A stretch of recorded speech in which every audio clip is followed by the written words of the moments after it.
This is Tyler. Welcome back. I'm glad you're here. Thanks for joining me on this journey and adventure. In our last episode, we took a profound journey into the depths of pain and trauma, exploring how suffering, although deeply uncomfortable, can become a catalyst for incredible personal transformation. We discussed the concept of the existential train, that inevitable journey into the darkest valleys of our experiences, and how confronting our pain directly is not just courageous, but necessary if we truly desire authenticity and growth. We discovered that it is in embracing and interpreting our struggles that we can build a stronger, more resilient identity. Today, we'll begin what will probably be a two-part exploration into one of the most important and exciting questions any of us will ever face. Who am I really? And who are you really? Identity isn't fixed or handed to us fully formed. It's dynamic, constantly evolving, shaped by our choices, our experiences, our relationships with others in the world, and the conscious lens through which we view the world. In this first part, we'll dive into several crucial forces that powerfully influence how we form our identities. First, we'll explore the role of the straight and narrow, the virtue versus risk taking, and our innate pull towards adventure. Risks are not merely about thrill seeking, it's about willingly stepping into the unknown, a vital act if we're serious about uncovering deeper truths about ourselves. Next, we'll examine beauty, not simply as something aesthetic or superficial, but as a profound, transient, and transcendent experience. Beauty can reshape our self awareness and awaken us to deeper truths about who we truly are. It's powerful, sometimes unfairly so, and learning to accept and even embrace it can dramatically shift our journey towards self discovery. Then we'll delve into the fascinating role neurochemicals play in shaping our identities, our biology, and how it can profoundly affect how we view ourselves and engage with the world around us. Following this, we'll look at practical methods of shaping who we are, recognizing that our identity is fundamentally constructed by our repeated actions, our daily habits, and the media and ideas that we consume.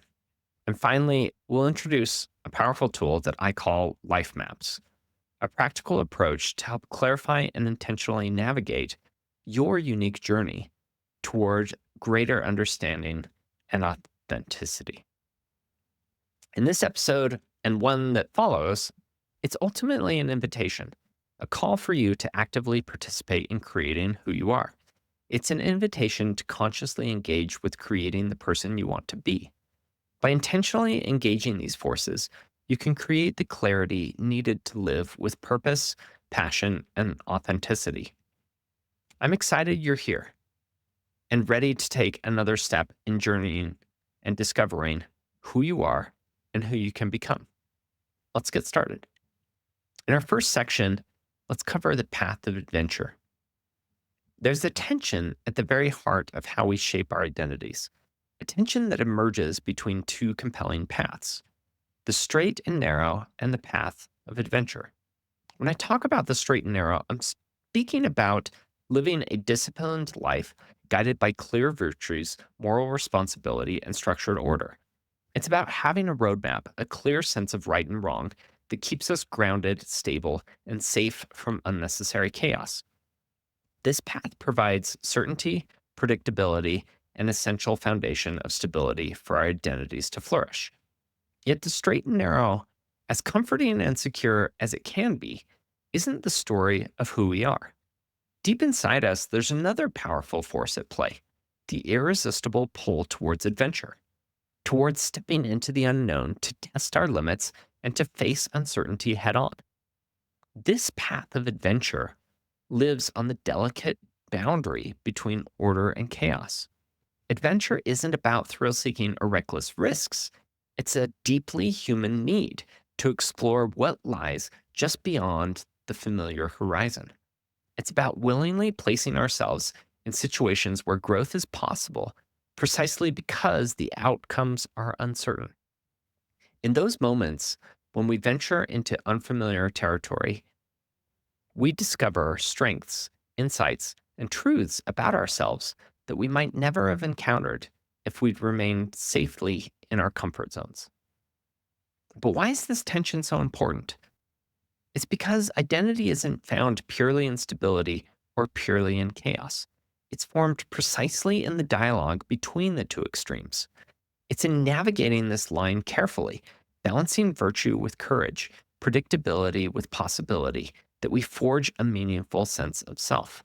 It's the yin and the yang. It's established all around us. We just need to see it. Think about your own life. Where have you stayed safely in your comfort zone where you have dared to step beyond it? Can you see how both paths have shaped you into who you are today? Reflecting on this balance is crucial because it teaches us that living authentically isn't about choosing one path exclusively. It's about courageously navigating the space between the safety of order and the growth that comes from embracing adventure. The concepts of chaos and order have deep historical, philosophical, and psychological roots, extending back thousands of years. Understanding their history helps us grasp how they inform our lives and adventures today. And if I'm right, they're actually fundamental to the story of the hero's journey. And so, therefore, they're a fundamental part of our universe and our progress towards the omega point. The interplay between chaos and order appears in humanity's earliest stories, especially our creation myths, which are part of the hero's journey. Ancient mythologies universally featured this duality.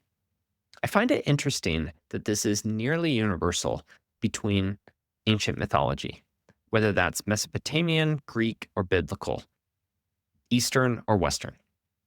In the Mesopotamian story, the god Marduk defeats Tiamat, the embodiment of chaotic primordial waters, bringing forth order and creating the structured world out of the parts of Tiamat that was destroyed. In Greek mythology, the cosmos emerges from chaos, a shapeless void, and from chaos sprang Gaia, Eros, and eventually the structured universe ruled by gods and order. In the Judeo Christian traditions, it begins with God bringing order out of a formless chaos.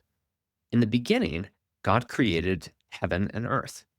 And now the earth was a formless void, and there was a darkness over the deep, with a divine wind sweeping over the water. And God said, "Let there be light," and there was light. And God saw that light was good, and God divided light from darkness. These narratives share a universal pattern. Chaos is the raw potential from which order and meaning emerge. Without it, we cannot have life. Chaos and order play in a dance that is inextricably linked for eternity and is the narrative story that you find yourself in. Our personal journeys mirror these larger mythical themes.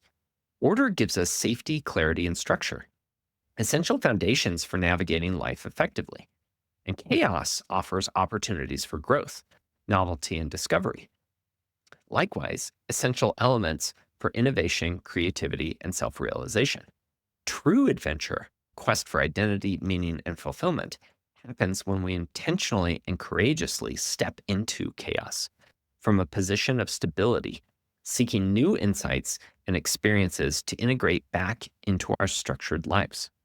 This constant negotiation between chaos and order defines the human experience. To live authentically, we must learn to embrace uncertainty while maintaining enough stability to avoid being overwhelmed. It's in this delicate balance at the very edge of order and chaos that our most meaningful life adventures occur and our deepest identities are formed. Next, I want to talk about beauty. But when we talk about beauty, we're not just referring to something superficial or purely aesthetic. Beauty, in the deepest sense, points us towards something much larger than ourselves, something transcendent, profound, and inherently spiritual. Many traditions, including my own perspective, understand beauty as originating directly from God. In this framework, beauty isn't just pleasing to the eye, It's a manifestation of the true, the good, and the beautiful, an expression of divine harmony woven into the very fabric of existence. But beauty is complicated. On one hand, it draws us in, offering powerful moments of wonder and awe that reshape how we perceive ourselves and the world around us. Beauty, whether experienced in art, music, relationships, or the stunning grandeur of nature, evokes deep emotional and spiritual responses. It can inspire us, move us to tears, or even compel profound spiritual reflection. But on the other hand, beauty can also wound us deeply. For many years of my life, I struggled with beauty because, in some sense, beauty rejects us. It carries tremendous power, whether we want it or not, and often that power feels inherently unfair. Some people receive physical beauty effortlessly, like a gift they didn't earn. And while others may feel sidelined or overlooked because they don't fit conventional beauty standards. The harsh reality is that beauty, especially physical beauty, can feel arbitrarily bestowed. It can leave many feeling inadequate, resentful, or hurt. For me personally, there's a long period when this unfairness led me to resent beauty altogether, precisely because it held such sway over how people perceived value, worth, and even love. Yet over time, I've come to realize something critical. Physical beauty, no matter how dazzling, is ultimately fleeting. It fades with age, circumstance, or the simple passage of time. The power of physical beauty inevitably wanes, but there's another kind of beauty, an internal beauty, and that operates on a different trajectory altogether. This internal beauty doesn't fade. In fact, it continually grows throughout our lives. It emerges through character, compassion, wisdom, empathy, and authenticity, qualities refined by experience, resilience, and reflection. Exposure to beauty, particularly in nature, often triggers profound experiences of awe and wonder. Think of standing beneath an endless sky full of stars. I can remember this from my childhood out in camping, witnessing the intricate perfection of the universe and the Milky Way. It was awe inspiring. Perhaps witnessing the perfection of a blooming flower, or hearing music that seems to bypass your conscious mind, resonating directly with your soul. Such moments aren't merely pleasant, they transform us, inviting a deeper self awareness and a clearer understanding of who we are. Beauty, in this sense, becomes a powerful force, reflecting our innermost truths and nudging us towards the omega point, which is the most beautiful. In embracing beauty as a catalyst for identity formation, we begin to understand through a much larger, richer lens. We recognize our interconnectedness with something greater, something divine. Beauty, despite its complexities and its occasional cruelty, becomes a guiding force, one that moves us beyond superficial definitions and helps us to see ourselves as part of a magnificent ongoing story.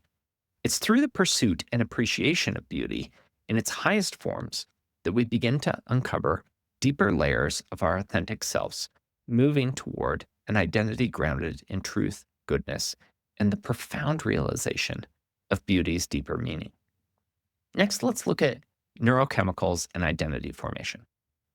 Our identity, the book of who we are, while shaped by our experiences, beliefs, and actions, is also deeply influenced by biology, specifically by the neurochemicals that flow through our brains, constantly coloring our perception and shaping our responses to the world around us. Whether we're pursuing virtue, adventure, or beauty, our internal chemistry profoundly impacts our behavior and identity. There are four main neurochemicals I'd like to explore, each with a unique role shaping our experiences and our sense of self. First, there's dopamine, often called the reward chemical. Dopamine fuels motivation, excitement, and risk-taking behavior. It's the driving force behind our desire to explore the unknown, seek adventure, and pursue goals. When we take calculated risks or achieve something meaningful, dopamine floods our system, reinforcing behaviors that shape our identities around growth and exploration. Second is serotonin, a neurochemical closely tied to mood stabilization, contentment, and overall emotional well being. Serotonin influences feelings of confidence, stability, and social standing. High serotonin levels often correlate with a strong sense of belonging and personal worth, shaping our identities around consistency and emotional resilience. Third is oxytocin, frequently referred to as the bonding hormone, and profoundly shapes our social identities. Released during meaningful social interactions, physical touch, and deep emotional connections, oxytocin reinforces trust, empathy, and intimacy. It's foundational for forming stable, loving relationships, influencing our identities to align closer with community, connection, and compassion. And lastly, we have endorphins, our body's natural painkillers. Released during exercise, stress, or intense experiences, endorphins alleviate pain, reduce stress, and create feelings of pleasure and satisfaction. Endorphins shape our identity through resilience, allowing us to endure hardships and find joy even amid challenges. I recognize there are others, but I really just wanted to focus on these four. And there's an important truth in this. These neurochemicals aren't distributed equally. Some people naturally have higher baseline levels of dopamine, making them inherently adventurous, driven, and prone to novelty seeking behaviors. Others might naturally produce more serotonin, leading them to a stable, consistent outlook on life. And some individuals effortlessly build bonds due to higher natural levels of oxytocin, while others might struggle socially because of lower baseline levels. This biological predisposition, something entirely out of our control, is unfair. It highlights how identity formation isn't purely a matter of willpower or choice, but also deeply influenced by our biology. And it's crucial to realize that nobody's neurochemical levels are permanently fixed. Everyone experiences oscillations, periods of higher and lower neurochemical activity. Life circumstances, intentional practices, and even intentional habits like diet, exercise, and meditation can influence these chemicals. While we have a baseline level of happiness or emotional stability influenced by our genetics, the levels aren't immovable, but they will oscillate. Through conscious decisions, we can influence our neurochemistry and consequently our sense of identity and well being, but we are predisposed to a natural baseline for most people. Where that may be different is in the fascinating research into psychedelics. Now, psychedelic substances such as psilocybin have been shown to increase serotonin levels dramatically, leading to profound emotional experiences and lasting improvements in well being that last months. These substances don't simply offer short term mood boosts, they have potential to reset our brain's serotonin system, often resulting in sustained feelings of openness, connectedness, and emotional resilience, as we've previously talked about. In understanding the role of neurochemicals, we gain a deeper appreciation of how biological factors shape our perceptions, choices, and identity. And while biology sets certain predispositions, we maintain considerable agency over how we manage and respond to these internal drives. By becoming more aware of these influences, we empower ourselves to intentionally shape our identity, aligning our biological foundations with deliberate actions towards authenticity and personal growth, especially through mindfulness. Next, let's talk about we are what we consume and what we do. There's a powerful truth that's easy to overlook as we explore our identities. The reality that we become, in a very tangible way, exactly what we repeatedly do, think, and consume. Identity isn't something predetermined. Rather, as we've talked about, it's continuously molded by our habits, actions, and ideas that we allow into our minds. The philosopher Aristotle famously said, "We are what we repeatedly do. Excellence, then, is not an act, but a habit." This simple statement carries immense wisdom. Our daily actions and routines aren't trivial details, they literally shape who we become. If you habitually act with kindness, courage, and discipline, you gradually become a person who embodies those virtues. Conversely, if you repeatedly choose paths of laziness, negativity, or dishonesty, these choices too slowly but surely become woven into the fabric of your identity. It's not just actions, though. The ideas, values, and information that we consume also profoundly shape our sense of self. Just as food nourishes our bodies, the ideas we absorb nourish our minds and spirits, setting the foundation of who we become. Think about your media consumption, the books you read, the podcasts that you listen to, or the conversations you engage in.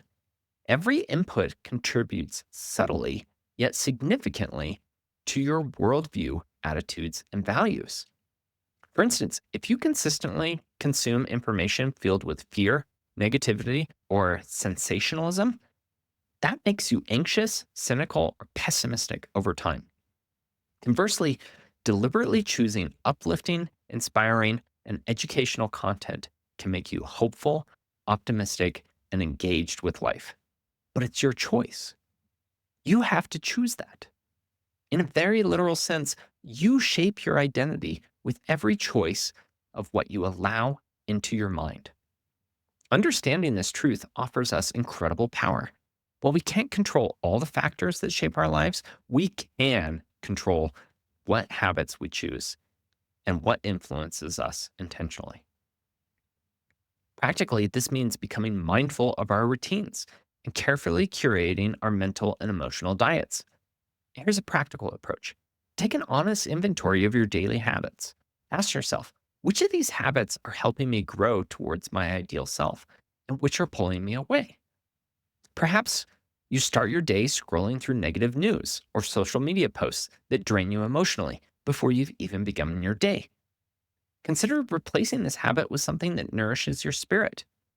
Perhaps listening to podcasts, taking a walk, journaling, or simply practicing gratitude for 5 minutes.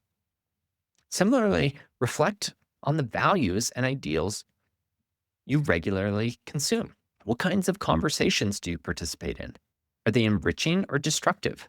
What kinds of media shape your worldview each day? Does it support who you aspire to become, or does it subtly erode your ideals? By consciously curating the ideas, relationships, and environments you regularly interact with, you intentionally shape yourself into the person you wish to become. The powerful reality is we're not static. We're constantly evolving, constantly becoming. Our identities are continuously sculpted by our repeated actions, daily habits, and ideas we let shape our minds. And they can change if you choose to make that so. And while our IQ and personality may be mostly fixed, as we've talked about before, if you genuinely desire an authentic and fulfilling identity, it demands conscious, deliberate choices about how you act and what you consume. Remember, identity formation isn't passive, it's active, it's a daily practice, and it builds step by step. By carefully choosing what we repeatedly do and consume, we become the authors of our own stories, intentionally shaping ourselves towards a life of clarity, meaning, and authenticity. In the next section, I want to cover my concept of life maps. And the way that I see life is like an ancient map, one of those old explorer maps, the ones that are only partially charted. Imagine it. Behind you lies clearly drawn territory and the paths you've traveled, challenges you've overcome, lessons you've learned, your traumatic experiences, all of your life story. You know where you've been because you've walked it yourself. It leaves a clear trail behind you in your memory. The map is full of adventure, both positive and negative, with peaks and valleys. But ahead of you is the unknown. It's covered in a dense, mysterious fog. This unexplored territory is your future. It's full of possibilities, dangers, and discoveries yet to be made. To move into this uncertain terrain, you need reliable tools, guidance, and wisdom bestowed by those who have traveled similar roads before you.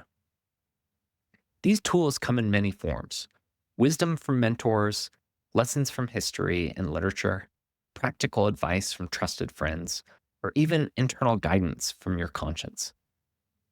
They act as a compass pointing towards true north. And this map is topographical. It means it's not just flat terrain, it has elevations and valleys that reflect your inner well being. When you're living in alignment with your authentic self, you ascend upwards, moving towards peaks of fulfillment, clarity, and joy. Conversely, when you stray from your core values or get lost in despair, confusion, or negativity, you descend downward into the valleys, approaching regions of chaos, uncertainty, or even hell itself. Goals in this life map function like mountaintops peeking through the fog. They help orient you, giving you something clear and concrete to aim towards, even if the path ahead remains obscure. When we set meaningful goals, whether personal, professional, spiritual, or relational, they become guiding landmarks, allowing us to chart a path through uncertainty. They provide a sense of direction and aim, encouraging us to move forward bravely into the unknown territory. Yet there's an important and humbling truth here. The journey isn't always upwards. Life isn't simple, straight ascent from peak to peak. Often, after reaching a meaningful goal or summit, you must be willing to descend again, back into the chaos, uncertainty, and struggle to move towards an even higher mountain peak. This intentional descent into difficulty or disorder isn't failure, it's a necessary part of growth and progression. We willingly enter these lower valleys or hells because they often contain the seeds of our greatest insights, transformations, and preparations for the next peak. This cycle of ascent, descent, and ascent again defines the rhythm of a meaningful and authentic life. It's the hero's journey. Now, practically speaking, how can you begin creating your own life map? Start by taking inventory. Look behind you. Identify the map your journey has been on so far. Write down key experiences, lessons learned, defining moments, and significant transitions you've navigated, both the good and the bad. You can't know where you're going unless you know where you've come from. Everyone's story is unique, and you must understand yours to choose where you will go in the future. Identify your peaks or your goals. Clearly define a few significant goals you can see clearly through the fog. These goals reflect your authentic desires, values, and passions. Write them down and position them on your map as a mountaineer does when he's navigating the terrain. I seriously mean writing them down because words are powerful. And when written, they become part of yourself rather than some passing thought or desire. By writing down your goals, you have a greater than 40% chance to realize your dreams. That is astounding, but it can only be done by you. I understand if it's scary and unknown, but living in fear only leads to chaos and hell. So do yourself a favor and write down your goals. No more than 5. Any more than 5, and you won't have enough time to focus on them. But at least write them down and identify where you want to go in the future, whether that's in the next week, in the next month, in the next year, or 10 years into the future. Identifying your goals helps you guide yourself through the fog. Equip yourself. Note what tools or resources you need on your journey. This includes wisdom from mentors, skills from mentors, moral frameworks from your conscience, or practical resources you can gather to strengthen your journey forward. Hopefully, this entire series on meaning and purpose is providing you with additional wisdom about who you are and how you fit within a broader narrative in the fight against nihilism and meaninglessness. And hopefully, it gives you another tool in your guide to your map. And mark your valleys. Acknowledge that there will be inevitable valleys, moments of struggle, difficulty, and confusion. Understand and accept that these values aren't signs of failure, but necessary pathways towards greater wisdom and higher summits. Understand that many times you won't choose them, but they will consume you, and that each incremental step across your life map, you can always choose to step up towards your goal versus being sucked back into the abyss. Creating your life map is a powerful first step towards intentional identity formation. It helps clarify where you've been, where you're going, and what tools you'll need to move forward confidently. The beauty of this map is that it continually evolves as you explore further into the fog, adapting to new discoveries and integrating new found wisdom. As we wrap up today's exploration, let's pause and reflect on what we've uncovered about identity. The rich book and map of who we are, shaped by profound forces like beauty, risk taking, and conscious choices that we make every day. We started with the powerful pull of adventure and risk taking. We recognize that our identities are not forged solely by comfort and stability, but often through the deliberate decision to step into uncertainty, to courageously balance between the unknown and the known. This balance is essential to our growth, forcing us out of complacency and towards meaningful self discovery. We also ventured into understanding beauty as something far more profound than mere appearance. Beauty, we discovered, is transcendent, an experience capable of triggering powerful shifts in our emotional and spiritual awareness. It challenges us, inspires awe, and pushes us towards authentic self understanding, even as we grapple with its complexity and unfairness. And it's shaped by evolution. And in our story, as we've seen, evolution is pointing us towards greater complexity and greater goodness. And so, in its foundation, beauty is a natural part of the ongoing path towards the omega point.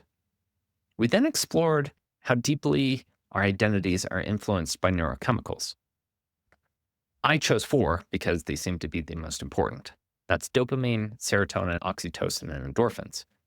And they subtly yet powerfully guide our behaviors, emotions, and experiences. By becoming aware of these biological influences, we gain greater agency in shaping our lives and identifying intentionality, especially with mindfulness. And finally, we discussed the profound truth that we are what we repeatedly do and consume. Our actions and the ideas we absorb daily don't merely influence us, they fundamentally become us. By deliberately choosing our influences, we consciously shape who we become. To practically anchor all these insights and lessons from previous episodes, we introduced the concept of life maps. Life maps are tools for navigating our journey intentionally, providing clarity amidst the fog of uncertainty by aligning goals, understanding our past, and embracing the necessary struggles along the way. In our next episode, we'll move even deeper into this quest for identity, exploring powerful philosophical and psychological themes: free will, who you are, and what you truly want. We'll connect the practical with the profound, exploring how the fundamental truths we hold, the love we experience, and the courageous ways we face suffering combine to forge our authentic selves. Before we part, I'll leave you with a final question. What adventure will you choose today to discover a deeper sense of who you truly are? So again, thanks for joining me on this journey and adventure. I'm glad you're here. I look forward to our next encounter, and good luck on your own journey.